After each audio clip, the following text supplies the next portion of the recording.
Class 11 accounts का depreciation का एक प्रैक्टिकल प्रॉब्लम करेंगे। Following balances appear in the books of Paras brothers. तो in books of Paras brothers machinery account 1 April को दे रखा है उसका बैलेंस, and provision for depreciation account का बैलेंस दे रखा है।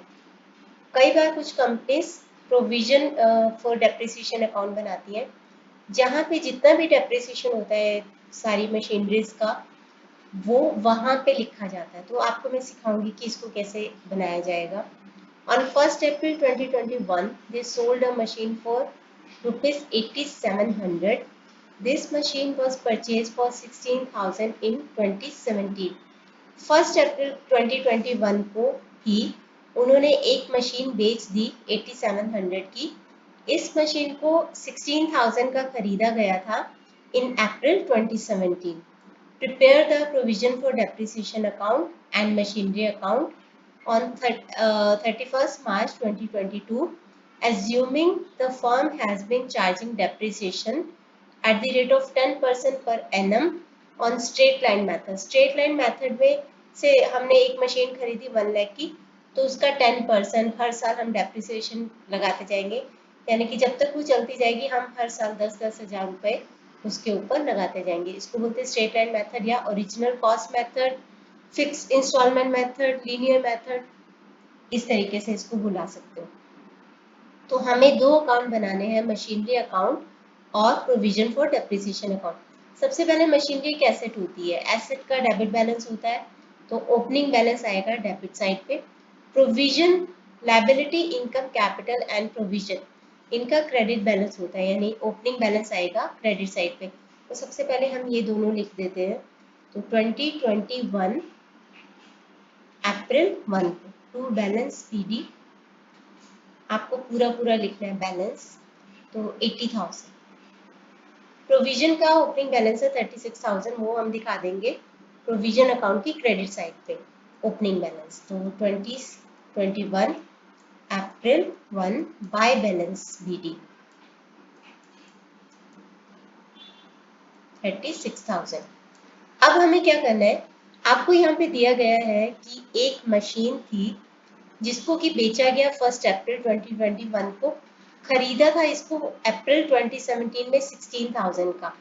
तो जब भी हम मशीन को बेचते हैं तो हम ये देखते हैं कि उसके ऊपर कितना डेप्रिसिएशन लग चुका है till the date of sale, और डेप्रिसिएशन लग के उसकी अभी बुक वैल्यू कितनी है, कितने पे बेचा गया, कितना गेन है, कितना लॉस है, वो देखना पड़ेगा हमें। तो इसकी मशीन की वैल्यू थी ऑन 1 अप्रैल 2017 को 16,000 की, ठीक है, 16,000 उसकी वैल्यू थी। बेचा है उसको 1 अप्रैल 2021 को, तो देखना पड़ेगा कि डेप्रिसिएशन लग के उसकी वैल्यू बची कितनी। अब आप देखो यहाँ पे कितने साल आएंगे, पहले तो 31 मार्च 2018, फिर 31 मार्च 2019, 31 मार्च 2020, 31 मार्च 2021। तो 31 मार्च या 1 अप्रैल एक ही बात है, तो 4 सालों का डेप्रिसिएशन हम यहाँ पे लगाएंगे, माइनस करेंगे।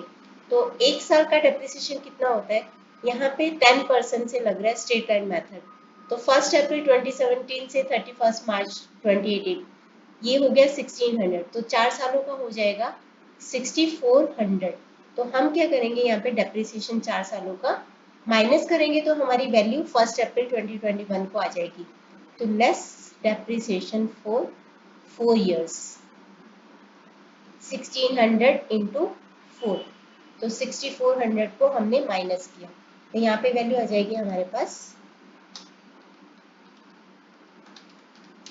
9600। 9600 इसकी वैल्यू आ गई।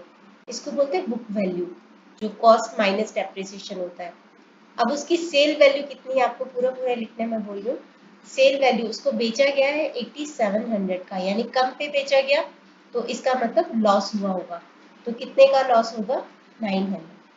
अब मैं जो बता रही हूँ उसको ध्यान से समझना। अभी तक हमने प्रोविजन फॉर डेप्रिसिएशन अकाउंट नहीं बनाया था अब तक के क्वेश्चंस में।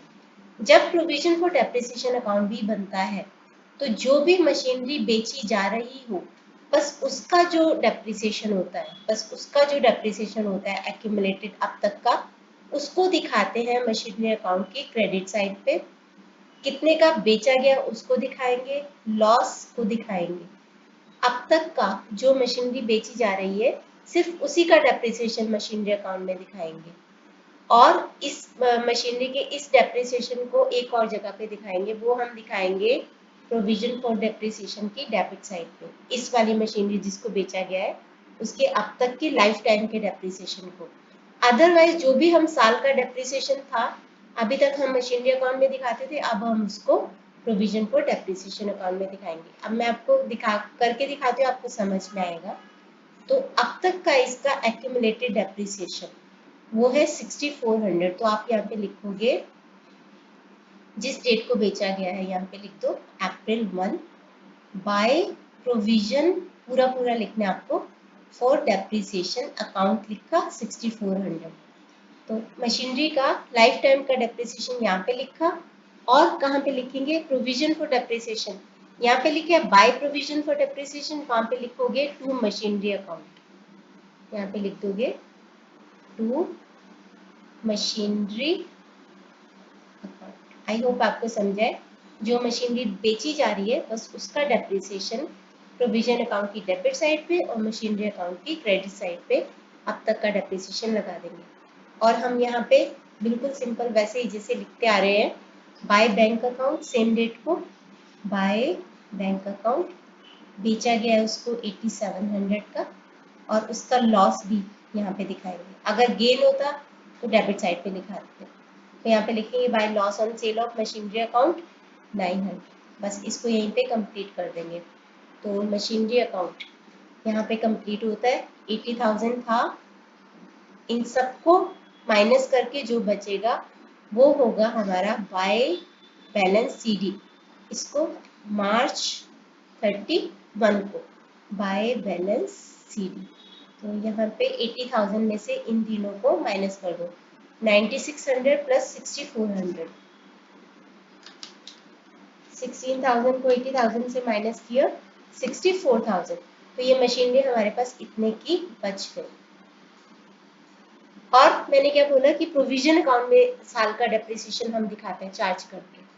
80,000 की हमारी मशीनरी थी जिसमें से 16,000 वाली कॉस्ट की वैल्यू की मशीनरी बेच दी, बाकी कॉस्ट कितनी बची है मशीनरी की 64,000।